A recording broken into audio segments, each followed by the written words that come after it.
이 시간 우리에게 주시는 거룩하신 하나님의 말씀 함께 하겠습니다. 민수기 10장 28절에서 36절의 말씀 함께 나누겠습니다. 거룩하신 하나님의 말씀입니다. 일어서셔서 말씀을 봉독해 올리도록 하겠습니다. 이스라엘의 자손이 행진할 때에 이와 같이 그들의 군대를 따라 나아갔더라. 모세가 모세의 장인 미디안 사람 르우엘의 아들 호밥에게 이르되 여호와께서 주마하신 곳으로 우리가 행진하나니 우리와 동행하자. 그리하면 선대하리라. 여호와께서 이스라엘에게 복을 내리리라 하셨느니라. 호밥이 그에게 이르되 나는 가지 아니하고 내 고향 내 친족에게로 가리다. 모세가 이르되 청하건대 우리를 떠나지 마소서. 당신은 우리가 광야에서 어떻게 진칠지를 아나니 우리의 눈이 되리이다. 우리와 동행하면 여호와께서 우리에게 복을 내리시는 대로 우리도 당신에게 행하리이다. 그들이 여호와의 산에서 떠나 30일 갈 때에 여호와의 언약궤가 그 30일 길의 앞에 서가며 그들의 쉴 곳을 찾았고 그들이 진영을 떠날 때에 낮에는 여호와의 구름이 그 위에 덮였었더라. 궤가 떠날 때에는 모세가 말하되 여호와여 일어나사 주의 대적들을 흩으시고 주를 미워하는 자가 주 앞에서 도망하게 하소서 하였고 궤가 설 때에는 말하되 여호와여 이스라엘 종족에게로 돌아오소서 하였더라. 아멘. 약속의 땅으로 가는 길이라는 제목의 하나님의 말씀을 함께 나누겠습니다. 남원북철이라는 사자성어가 있습니다. 행동이 마음과 따로따로 일치하지 않는 것을 의미하는 사자성어지요. 수레를 남쪽으로 모는데 정작 몸은 북쪽을 향해 가고 있다 라는 의미입니다. 이 말의 배경은 춘추 전국시대에 위나라의 재상인 이 계랑이 위유탄 조나라와 전쟁을 치르려고 하는 위양의 잘못된 정책을 비판하면서 약소국으로도 전락할 수 있기 때문에 전쟁을 멈춰야 된다라는 주장을 펼치면서 나온 그런 사자성어이지요. 어떤 사람이 마차를 타고 북쪽으로 가고 있었습니다. 그래서 아이 당신 어디 가요? 그랬더니 예, 저는 남쪽인 초나라로 가고 있습니다 라고 대답하는 것이었습니다. 아니 북쪽으로 가면서 어떻게 남쪽 초나라로 간다고 말할 수 있습니까? 라고 얘기를 했더니 괜찮아요. 말들이 좋아서 어디든 초나라를 찾아갈 겁니다. 아니 여보시오, 말들이 북쪽으로 가고 있는데 어떻게 초나라로 가고 있단 말이요? 그랬더니 또 마부가 얘기하는 겁니다. 아 괜찮습니다. 말을 모는 마부의 실력들이 출중해서 아마 틀림없이 초나라로 찾아갈 수 있을 것입니다. 아니 여보시오, 방향이 틀렸는데 어떻게 남쪽 초나라를 찾아갈 수 있단 말이요? 그랬더니 그 사람이 한 번 더 얘기합니다. 아이 괜찮아요. 저희들에게는 노잣돈이 넉넉해서 언제든지 초나라 찾아갈 수 있습니다. 아니 여보시오, 아니 남쪽이 아니라 북쪽에 가고 있으면서 언제 초나라를 찾아갈 수 있단 말이오? 유능한 말이 있으면 뭐하요? 말을 잘 모을 수 있는 마부가 있으면 뭐하요? 노잣돈이 넉넉하면 뭐하요? 방향이 틀렸는데 아무리 가도 찾아갈 수 없는 곳을 찾아가면서 자신있게 말하는 것은 오만이요 오만, 이렇게 말을 하더라는 겁니다. 그렇습니다. 여러분 생각해 보십시오. 어떻게 잘못된 방향으로 가면서 이 자기가 원하는 성과를 이룰 수 있다고 자신있게 말할 수 있겠습니까? 남원 북철, 행동이 마음과 일치되지 않을 때 아무것도 얻을 수 없다라는 의미죠. 그렇습니다. 여러분, 백두산 천지에서 내려오는 물들은 세 곳으로 흘러나간다고 합니다. 압록강으로 흘러 들어가는 물은 서해 바다로 흘러나가고, 또 두만강을 따라서 흘러가는 물은 동해 바다로 흘러나간다고 하지요. 또한 이 러시아 쪽으로 흘러가는 바닷물은 송화강을 따라서 위쪽으로 이렇게 흘러가게 된다라고 합니다. 방향이 다르면 아무리 노력해도 성과를 얻을 수가 없다는 말이죠. 우리는 세상을 살아가면서 말을 합니다. 돈만 있으면 우리 성공할 수 있어. 내가 남들 재벌만큼 가지는 돈 한번 줘봐. 정말 잘 살 수 있는 자신이 있어. 서울대만 나오면 나는 잘 살 수 있어. 최고의 학벌이 있는데 무엇이 두렵겠어. 권력만 가져봐. 내 권력 앞에 모든 사람들이 굴복하지. 권력만 가지면 나는 내 인생 성공할 수 있어 라고 자신합니다. 돈과 명예와 권력과 학벌, 그것만이 내가 살아가는데 성공의 조건이다 라고 말을 하지요. 하지만 여러분, 우리가 반드시 기억해야 할 것은 성경은 우리에게 말합니다. 하나님을 자기의 도움으로 삼는 자가 인생에 성공할 수 있다라고 말입니다. 할렐루야. 우리 시편 146편 5절 말씀 우리 함께 보겠습니다. 야곱의 하나님을 자기의 도움으로 삼으며 여호와 자기 하나님에게 자기의 소망을 두는 자는 복이 있도다. 할렐루야. 저와 여러분이 오직 하나님께 소망을 두고 믿음으로 승리하는 우리가 되기를 간절히 축원합니다. 하나님께 소망 두고 그분의 도우심으로 승리하시길 바랍니다. 저는 가끔 이 이웃단 목사님들과 또 사람들을 만나면 내 목회의 성공 기준이 뭘까라는 생각을 가끔씩 해봅니다.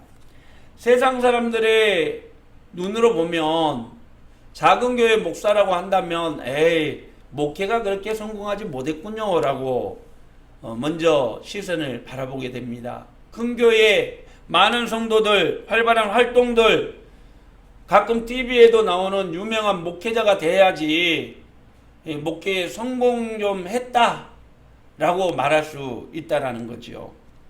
그런데 여러분, 저는 제 변명이 아니라 예수님의 삶을 돌이켜보면 목회자의 성공 요건은 누가 알아주고 누가 인정해 주는 것이 성공 요건이 될 수 없다라고 생각을 해봅니다. 예수님은요, 고작 12명의 제자를 남기셨습니다. 예수님은 거쳐야 될 커다란 성전도 짓지 못하셨고요. 많은 사람들의 박수와 칭송을 받으면서 거룩하게 은퇴 예식을 치르지도 못했습니다. 오히려 조롱과 핍박 속에 십자가 위에서 멸시천대를 받고 비참한 죽음을 당하며 마지막 사역을 마쳐야만 했던 거죠. 세상의 성공의 관점에서 보면 예수님의 사역은 실패의 사역이죠.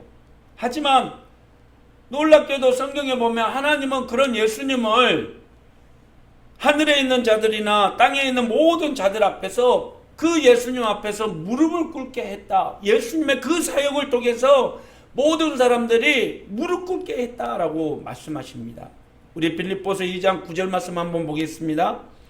이름으로 하나님이 그를 지극히 높여 모든 이름 위에 떠난 이름을 주사 하늘에 있는 자들과 땅에 있는 자들과 땅 아래에 있는 자들로 모든 무릎을 예수의 이름에 꿇게 하시고 모든 입으로 예수 그리스도를 주라 시인하여 하나님 아버지께 영광을 돌리게 하셨느니라. 한마디로 표현하면 예수님은 자신이 이 땅에서의 사역의 성공을 위해서 나간 것이 아니라 오직 목적이 하나님의 영광을 위해서 나갔다라는 것입니다.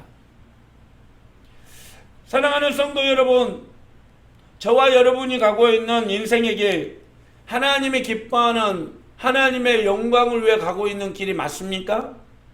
저와 여러분이 살아가는 인생길이 하나님이 인정하는 길이냐는 말입니다. 하나님이 원하지 않는 방향을 향해 가고 있으면서도 나는 하나님이 기쁨이 되는 길을 가고 있어요 라고 말을 해도 남원 북철처럼 결코 우리는 우리의 삶에 하나님의 은혜를 누릴 수 없게 된다는 말입니다. 여러분, 우리 인생은 열심히만 사는 인생이 아니라 하나님의 예수님처럼 하나님이 기뻐하시고 하나님을 영화롭게 하는 복된 삶이 되어야 한다라는 것입니다. 그런 삶을 살 수 있기를 바랍니다. 오늘 본문에서도 하나님은 약속하신 가나안 땅을 향해서 나가는 이스라엘 백성들에게 인생은 환경이나 또 성공이 아니라 올바른 방향으로 나아가야 한다라고 가르쳐주고 있습니다. 오늘 본문의 배경을 살펴보면 이스라엘 백성들이 하나님의 도우심으로 애굽에서 나온 지 약 13개월 20일 만에 이제 모든 준비를 마치고 약속의 땅 가나안 땅으로 출발하는 여정 앞에 놓여 있게 됩니다. 그동안 이스라엘 백성들은요, 애굽에서 나오면서 하나님의 은혜로 홍해가 갈라지는 은혜를 경험했고요, 마라의 물이 쓴물에서 단물로 바뀌는 그런 은혜도 경험을 했던 것입니다. 또 시내산에서 10개월을 머물면서 율법을 받았었고 성막을 어떻게 지었는지를 배웠으며 율법을 지키기 위한 세부 사항까지도 다 마련하게 되었다는 것입니다. 그리고 드디어 하나님께서 이제 약속의 땅으로 가라 라는 신호가 떨어졌다는 겁니다.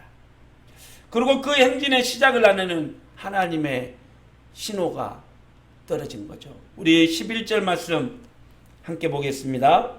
둘째 해 둘째 달 스무날에 구름이 증거의 성막에서 떠오르매 이스라엘 자손이 시내 광야에서 출발하여 자기 길을 가더니 바란 광야에 구름이 멈추니라. 구름이 증거의 성막에 떠올랐다라는 것은 하나님의 인도하심을 의미하는 구름 기둥이 떠올랐다라는 것입니다. 이스라엘 백성들이 광야에 들어올 때 하나님께서는 구름 기둥을 세워서 이스라엘 백성들을 시내산까지 인도해 주셨습니다. 그리고 시내산 앞에서 이 구름 기둥은 움직이지 않고 약 10개월을 머물러 있다가 이제 모든 준비를 다 마치니까 드디어 구름 기둥이 움직이기 시작한 겁니다. 우리는 여기에서 세상을 살아갈 때 반드시 필요한 교훈을 얻게 되죠. 그것은 인생은 방향뿐만 아니라 반드시 하나님이 기뻐하시고 하나님이 원하시는 하나님의 방법대로 살아갈 때에 인생을 성공할 수 있다는 교훈을 얻게 된다는 사실입니다. 그것이 무엇일까요? 오늘 몇 가지 교훈을 통해서 함께 은혜 나누기를 원하는데, 첫째, 하나님의 백성에게는 반드시 하나님의 때에 하나님의 신호에 맞춰서 나가야 된다는 것입니다. 가끔 운동 경기를 하는 것을 보면 100m 달리기 선수가 이렇게 준비하고 있다가 모든 선수들이 땅 하고 출발을 해야 되는데 어떤 선수는 하나, 둘, 셋 이만할 때 땅 하겠지 하고 혼자 나가다가 실격패로 아웃되는 경우를 가끔 봅니다. 이 신호가 그렇게 중요한 거죠. 여러분, 아무리 만만하게 다 준비를 했어도 하나님의 신호 없이는 결코 나갈 수 없는 것이 하나님이 선택한 하나님의 백성의 입장이지요. 오늘 민수기 9장 18절의 말씀을 보면 분명하게 그 사실을 알 수 있습니다. 함께 보시죠. 이스라엘 자손이 여호와의 명령을 따라 행진하였고 여호와의 명령을 따라 진을 쳤으며 구름이 성막 위에 머무는 동안에는 그들이 진영에 머물렀고 무엇을 따라 움직였습니까? 구름을 따라. 구름은 하나님의 임재를 상징하는 것입니다. 이 구름이란 게 단순하게 이렇게 구름이 뭉쳐서 생기는 구름 기둥은 그러한 존재가 아닙니다. 하나님께서 내가 너희를 인도하여 내리라 하고 약속해 주신 하나님의 증거의 현상인 거죠. 하나님이 함께 하시고 하나님의 임재를 상징하는 것이 구름 기둥이었습니다. 광야에서도 하나님의 구름이 그들을 덮었고 시내산 앞에서도 하나님의 임재를 상징하도록 구름이 시내산을 덮었다라고 성경은 얘기하고 있습니다. 하나님은 이스라엘 백성들을 광야에서 구름 기둥으로 그들을 인도하셨던 것이죠. 그들이 가고 서는 모든 것들은 하나님의 구름 기둥에 달려 있었다라는 것입니다. 자기가 원하는 대로 자기가 준비를 마쳤다 그래서 나갈 수 있는 것이 아니라는 거죠. 여러분, 저와 여러분의 삶도 마찬가지입니다. 우리가 하나님을 믿는 사람으로서 하나님의 허락 없이 나간다면 그것은 반칙이죠. 하나님의 도움을 받을 수 없습니다. 비가 억수같이 내리는데 아이가 밖에 놀겠다라고 혼자 나가면 가만둘 부모가 누가 있겠습니까? 우리의 인생을 가장 잘 알고 우리를 아름다운 약속의 땅으로 인도해 주시는 하나님은 우리의 가고 서는 것을 알고 계시기에 하나님의 신호에 따라서 우리는 앞으로 나가야 된다는 것입니다. 내 지식이 출중하고 내 경험이 많더라도 그것으로 우리는 인생을 성공적으로 살 수 없습니다.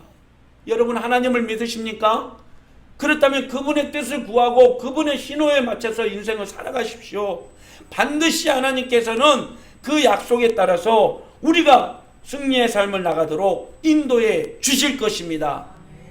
두 번째, 하나님이 예비하신 풍성한 은혜를 누리며 살아가는 인생이 되기 위해서는요, 하나님이 정한 질서를 따라서 나가야 한다는 것이죠. 가끔 길거리를 다니다가 보면 유치원 병아리들이 선생님의 손을 잡고, 요즘은 손도 안 잡더라고요. 무슨 띠를 잡는데 꼭 버스 손잡이처럼 이게 한쪽씩 이렇게 잡고 줄지어서 가는 것을 보게 됩니다. 앞에서 선생님이 인도를 하는데 만약 버스라도 오면 자신의 몸으로 막 버텨내더라고요. 다치면 어떡하려고 하는지. 근데 사실은 이 질서 있게 나가는 것이 가장 안전하기 때문에 그렇게 하는 것이겠죠. 이스라엘 백성들 한번 생각해 봅니다. 여기는 광야입니다. 먹을 것, 마실 것, 누릴 수 있는 것들이 거의 없는 광야입니다. 그런데 거기에서 장정만 60만 명, 아이들하고 여자들까지 포함하면 대략 200만 명이라고 계산을 하면 그 사람들이 어디 가서 어떻게 살아갈 수 있겠습니까? 그들이 10m, 100m, 1km만 움직이는데도 야야야 줄 맞춰, 야 거기는 왜, 야 빨리 와 빨리, 아마 난리가 나겠죠 지금 같으면. 그런데 여러분, 놀랍게도 38년이라는 시간 동안 이스라엘 백성들은 하나님의 인도함을 따라서 구름기둥으로 그들이 약속의 길로 나아갔다는 겁니다. 어떻게 이런 일이 있을 수 있을까요? 질서지요.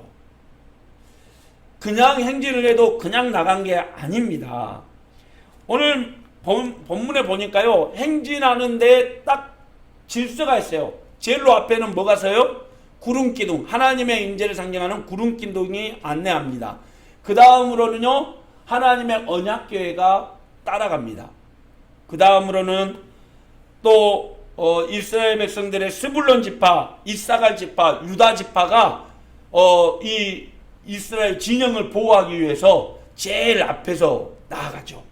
그리고 그 다음으로는 성막의 기구들을 맨 사람들이 따라갑니다. 그 다음으로 나머지 지파들이 줄지어서 따라가죠. 이런 진영이 없으면 이스라엘 백성들은 쉽게 공격을 당하기도 하고 이 행진하는데 많은 불편을 겪게 되었을 것입니다. 하나님은 모세를 통해서 질서를 따라서 행진하게 하고 그 질서를 통해서 이스라엘 백성들을 보호하셨다는 것입니다. 그렇습니다. 여러분, 세상에는 질서라는 것이 존재하죠. 이 질서는 우리의 삶을 평안하게도 하고 또 우리가 안전하게도 할 수 있는 그러한 조치이기도 합니다. 가끔 뉴스에 보면 자신과 일명식도 없는 모르는 사람에게 폭언을 당하고 폭행당하고 어떤 사람은 묻지마 살인까지 당하는 것을 보게 됩니다. 당연히 그런 사람들은 법에 정한 심판을 받게 되죠. 이게 질서입니다. 사회의 질서. 가정에도 질서가 있죠. 자식이 부모의 말을 듣고 자식이 부모에 순종하고 또 부모도 자식에게 해줄 수 있는 권리와 필요한 것들을 준비해 줄 수 있는 그런 질서들이 필요하다는 것입니다. 내가 낳은 자식이니까 함부로 하고 내 말 들으라, 이렇게 강압적으로 끌어가는 것은 하나님이 정해준 질서가 아니라는 거죠. 학교도 마찬가지고 교회도 마찬가지입니다. 비록 제가 조금 잘생기긴 했는데 근데 몸이 좀 약해요. 몸 약하다 그래서 아이고 우리 목사님 몸이 약하니까 내 말 들으세요 라고 한다면 그것 또한 질서의 파괴에 들어갈 수 있는 거죠. 요즘 후쿠시마 원전수 문제로 우리나라가 참 양분된 의견들로 많이 나눠져 있습니다. 이 뿐만 아니라 전 세계적으로 자연이 이렇게 파괴되는 현상들이 많죠. 자연의 질서에 순응하지 못하고 거슬리는 사람들에 의해서 자연이 파괴되어 간다는 것입니다. 여름에 많이 쏟아지는 폭우, 겨울에 주체할 수 없이 퍼붓는 눈들, 이 기후변화도 사람들이 자연을 파괴한, 질서를 파괴한 대가다라고 말을 하게 되죠. 그렇습니다, 여러분. 산속에 집을 짓고 사는 개미들도 질서를 따라 움직이지 않습니까? 우리도 마찬가지입니다. 하나님은 우리에게 질서를 주셨습니다. 부하는 상관의 말에 순응할 수 있는 지혜, 자식은 부모의 말에 복종할 수 있는 지혜, 부모는 자식을 올바른 길로 인도해 줄 수 있는 지혜, 목회자는 교인들에게 가장 좋은 하나님의 말씀으로 목양해 나갈 수 있는 지혜, 이런 질서들이 바른 방향으로 또 성공의 길로 이끌어 나갈 수 있는 것이죠. 우리 믿음의 사람들은 세상을 살아갈 때에 이스라엘 백성들의 가나안 땅을 향해 정해진 질서대로 나갔던 것처럼 우리도 여러분 내가 원하는 행동대로만 하지 말고 질서에 따라서 순응할 수 있는 저와 여러분이 되었으면 좋겠습니다. 할렐루야. 세 번째, 힘들고 어려워도 함께하는 이들과 같이 믿고 나가라는 거죠. 모세는 이스라엘 백성들을 이끌고 나갈 때 미디안 사람 호밥에게 동행해 줄 것을 요청했습니다.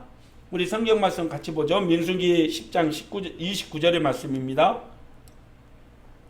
모세가 모세의 장인 미디안 사람 르우엘의 아들 호밥에게 이르되 여호와께서 주마하신 곳으로 우리가 행진하나니 우리와 동행하자. 그리하면 선대하리라. 여호와께서 이스라엘에게 복을 내리리라 하셨느니라. 여기에서의 호밥은 이 모세의 장인 이드로의 아들입니다. 다시 말해서 모세에게는 처남이 되는 거죠. 호밥은 자신이 이스라엘 백성들과 상관없기 때문에 자신은 고향으로 이제 가겠다. 너희들은 약속의 땅으로 가라. 나는 돌아가겠다. 라고 얘기합니다. 그런데 호밥은 사실 미디안 사람입니다. 그러니까 쉬운 표현으로 가나안의 속국으로 사는 그런 사람이고 광야를 너무너무 잘하는 사람이에요. 그러니까 모세에게는 누구보다도 광야를 잘하는 호밥이 필요한 겁니다. 그래서 31절에 보니까 모세가 다시 한 번 더 호밥에게 부탁을 하죠. 보십시다. 모세가 이르되 청하건대 우리를 떠나지 마소서. 당신은 우리가 광야에서 어떻게 지칠지를 아나니 우리의 눈이 되리이다. 호밥의 모세의 그 요청을 받아들였는지 안 받아들였는지는 성경에 안 나옵니다. 그런데 놀랍게도 사사기 1장에 보면 호밥이 겐 사람 호밥으로 나와요. 여기에서의 겐 사람은 미디안 사람들, 그러니까 가나안의 속국 사람들이라고 표현이 되거든요. 그래서 호밥은 모세의 요청을 받아들이고 그들을 결국 함께 동행했다라고 볼 수 있다라는 겁니다. 여러분, 하나님은 이 광야길을 전혀 모르는 모세에게 혼자 가라 이게 아니라 정말 잘할 수 있는 동역자를 보내주신 거죠. 야, 광야를 누구보다 잘할 수 있는 호밥 믿고 가라라는 겁니다. 저와 여러분들도 마찬가지입니다. 세상을 살아갈 때 나 혼자 살아갈 수 없는 거죠. 부모가 왜 필요하고 친구가 왜 필요하고 전문인이 왜 필요하고 또 조직이 왜 필요합니까? 가장 우리의 삶에 필요하기 때문에 하나님께서는 그것들을 만들어서 우리와 함께 동행하게 하신 것이죠. 이 교회가 왜 필요합니까? 혼자 믿음 지키고 혼자 하나님께 예배하면 되는데 우리의 서로 믿음의 동역자들끼리 끈끈한 우애를 가지고 함께 믿음으로 전진해 나가도록 사랑의 공동체로 묶어주신 것입니다. 이것이 하나님께서 협력하여 선을 이뤄나가는 하나님의 법칙이죠. 하나님의 사람은 믿음의 사람들과 함께하는 법칙이 있어야 하는 것입니다. 오래전에 KBS 인간극장에 나왔던 노부부 이야기가 기억이 납니다. 당신만을 사랑해 라는 제목으로 나왔던 프로그램인데요. 이 노부부가 결혼한 지 71주년. 여러분 놀라지도 않습니다. 제가 21주년인데 제가 어떻게 살아왔는가. 우리 아내가 없어서 하는 말인지 암담합니다. 근데 71년 동안 이 노부부가 알콩달콩 살아왔다는 거예요. PD가 말합니다. 아니, 할아버지 할머니들은 어떻게 그렇게 71년 동안 아름답게 노후를 그렇게 살아오셨어요? 라고 물었더니 할아버지 할머니가 딱 5가지 성공 비결을 말해줘요. 첫째, 따라합시다. 상대방에 관심이 있어야 되고, 둘째, 상대방에 대한 이해가 있어야 되고, 셋째, 상대방에 대한 책임이 있어야 되고, 넷째, 상대방에 대한 희생정신이 있어야 하고, 다섯째, 상대방으로 인한 기쁨이 있어야 된다. 여러분, 진짜 이 94세 된 할아버지가 들려주는 이 표현에 우리의 인생의 모든 것이 다 담겨져 있습니다. 여러분, 우리 세상을 살아갈 때 우리 함께하는 사람들 관심 없으면 얼마나 외롭고 힘듭니까? 또 두 번째로 함께하는 사람에 대한 이해가 없으면, 부부에 대한 이해가 없으면 진짜 함께해도 마음이 서로 멀어지게 되는 거죠. 상대방에 대한 책임이 없으면 네가 할 길 가라, 내 인생 내가 산다. 그래서 결국 어려움을 당하게 되고, 상대방에 대한 희생정신이 없으니까 나 거는 나하고 너 거는 너 해라. 자식 간에 부모 간에도 마찬가지 아닙니까? 마지막 5번째로 서로에 대한 기쁨이 없으면 얼굴만 쳐다봐도 그냥 같이 밥 먹기도 싫고 그러는 거 아닙니까? 서로에 대한 기쁨이 있어야지 그것이 온전한 사랑의 공동체가 되는 거죠. 그렇습니다, 여러분. 우리가 세상을 살아갈 때 이 5가지의 인간 원칙이 있으면 우리는 반드시 성공할 수 있게 되는 거죠. 사랑하는 성도 여러분, 광야길을 살아갈 때 여러분들과 함께하는 사랑하는 가족들, 사랑하는 이웃들, 교회, 교우들, 그 모든 이들과 함께 이해하고 용납하고 희생하며 서로에 대한 기쁨으로 충만한 그런 아름다운 삶을 살아갈 수 있기를 간절히 축원드립니다. 부모와 갈등을 빚고 자식과 사이가 틀어지고 그 모든 것들이 조금만 배려하고 조금만 희생하고 조금만 이해하면 될 일인데 우리는 내 주장, 내 기쁨만을 추구하다 보니까 결국 관계가 흐트러지게 되는 거죠. 조금만 이해하고 배려하십시오. 그리고 내 뱃속으로 낸 자식, 나를 낳아주시는 부모에 대해서 조금만 더 이해하십시오. 그러면 반드시 하나님께서 우리의 가정을 통해서, 교회를 통해서, 우리의 사회를 통해서 우리의 삶이 더욱더 윤택해지고 성공할 수 있도록 하나님께서 인도해 주실 것입니다. 마지막 우리의 인생의 성공의 길을 가고 싶다면 하나님께 기도로 시작하고 기도로 끝내라는 얘기죠. 오늘 본문에서 모세는 구름 기둥을 따라서 하나님의 법궤를 중심으로 이동을 하게 되죠. 법궤가 멈추면 행진도 멈추고 법궤가 나아가면 행진도 또 시작이 되었다는 거죠. 그런데 반드시 모세가 출발할 때마다 시작한 게 있어요. 우리 본문 말씀 한번 볼까요? 민수기 10장 35절에서 36절의 말씀입니다. 그가 떠날 때에는 모세가 말하되 여호와여 일어나사 주의 대적들을 흩으시고 주를 미워하는 자가 주 앞에서 도망하게 하소서 하였고, 그가 쉴 때에는 말하되 여호와여 이스라엘 종족들에게로 돌아오소서 하였더라. 여러분, 모세는요, 일에 대한 성공과 실패가 중요한 것이 아니라 하나님의 임재, 하나님의 인도하심이 먼저였다라는 겁니다. 여러분, 인생을 살아갈 때 여러분의 기준이 뭡니까? 모세는 기도했다라는 거죠. 하나님의 도우심을 구했다라는 것입니다. 왜 그렇습니까? 하나님이 누구보다도 나를 잘 알고 있기 때문이죠. 사랑하는 성도 여러분, 우리가 세상을 살아가는 이 세상은 영적인 세상입니다. 내 힘으로 될 수 있는 것도 아니고 내가 원하는 대로 이루어갈 수 있는 세상도 아닙니다. 내 삶을 방해하고 믿음을 흐트러뜨리려는 어둠의 세력도 존재하는 세상입니다. 그런 세상에서 우리의 믿음을 보호하고 승리로 나아가기 위해서 우리가 반드시 해야 될 것은 기도로 시작하고 기도로 승리하라는 것입니다. 할렐루야. 기도로 무장한 사람은 함부로 하지 못하기 때문이죠. 여러분, 기도하는 모세에게 하나님은 도우시고 함께 하셨다는 사실을 기억하십시오. 여러분이 원하는 거 있습니까? 여러분 앞에 닥친 문제가 있습니까? 어렵고 힘든 과정들이 있습니까? 왜 기도하지 못하고 시작하십니까? 모세처럼 기도하고 출발하십시오. 반드시 하나님이 함께해 주실 것입니다. 말씀을 마칩니다. 교회 학교에 온 아이가 선생님한테 물었습니다. 선생님이 아이에게 여러분들은 하나님이 세상에 살아계신 걸 믿나요? 그랬더니 다른 아이들이 머뭇머뭇 하는 거예요. 그런데 한 아이가 네, 하나님이 살아계신 걸 믿어요. 아니, 철수야, 너는 어떻게 그렇게 하나님이 살아계신 거를 철저하게 믿지? 그랬더니 이 얘가 한다는 얘기가, 아니, 하나님이 살아계시니까 내가 잘못한 것을 우리 엄마가 다 알고 계시죠. 하나님이 아마 엄마한테 일렸다라고 생각을 한 것 같아요.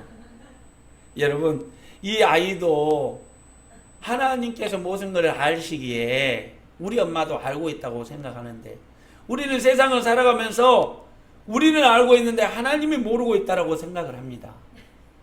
아닙니다. 그 험난한 인생의 광야길, 가나안으로 가는 그 약속의 땅으로 가는 모든 과정들은 하나님이 다 아십니다. 하나님의 때에, 하나님의 조건에 하나님께서 가장 아름다운 길로 인도하여 주신다는 거죠. 사랑하는 성도 여러분, 지금의 여러분의 인생의 길도 하나님께서 인도하고 계심을 믿으십시오.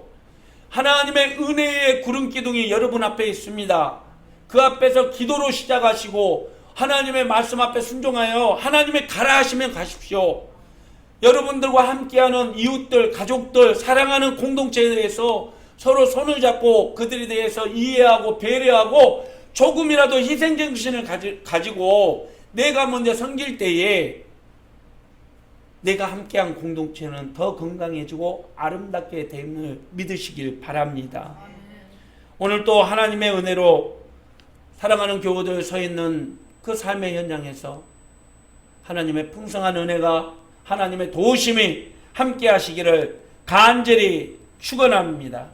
하나님의 은혜로 광야길을 마치고 가나안 땅에 이를 때에 오직 하나님께 영광 돌리는 우리 모두가 되기를 간절히 소망합니다. 기도하겠습니다. 사랑의 하나님 아버지, 우리가 세상을 살아가면서 우리의 힘만으로는, 우리의 능력만으로는 하나님이 원하는 약속의 땅으로 나아갈 수 없음을 고백합니다. 하나님, 우리의 연약함 위에 하나님의 은혜와 사랑을 다하여 주셔서 오직 하나님의 힘으로, 하나님의 도우심으로 우리의 인생을 성공하는 우리 모두가 되게 인도하여 주시옵소서. 우리와 함께하는 모든 사랑의 공동체에 이해하고 관심을 가지고 사랑하고 배려하고 또 서로에게 기쁨이 되는 믿음의 공동체로 하나님이 원하는 풍성한 은혜를, 열매를 맺는 아름다운 우리가 되게 해 주시옵소서. 예수님의 이름으로 기도드립니다. 아멘. 사랑하는 성도 여러분, 하나님은 우리의 인생길을 누구보다도 잘 아십니다. 우리가 걸어가는 인생길 힘들고 어렵고 지칠 때 하나님께 도움을 구하며 나아가십시오. 반드시 하나님께서는 저와 여러분을 도와 약속의 땅으로 인도해 주실 것입니다. 이제는 죄악과 멸망의 길에서 구원하시기 위해 십자가의 고난을 감당하신 우리 주 예수 그리스도의 무한하신 은혜와 우리를 살리시기 위해 독생자 아들까지 보내주신 하나님 아버지의 지극하신 사랑하심과 우리 속에서 늘 역사하시고 교통해 주시는 성령님의 은혜의 인도하심이 하나님 앞에 온전한 예배를 드리고 돌아가는 사랑하는 성도들 머리머리 위에와 가정 위에 삶 위에 섬기는 교회 위에 나라와 민족 위에 세계 열방 위에 이제로부터 영원토록 함께 하시기를 간절히 축원하옵나이다. 아멘.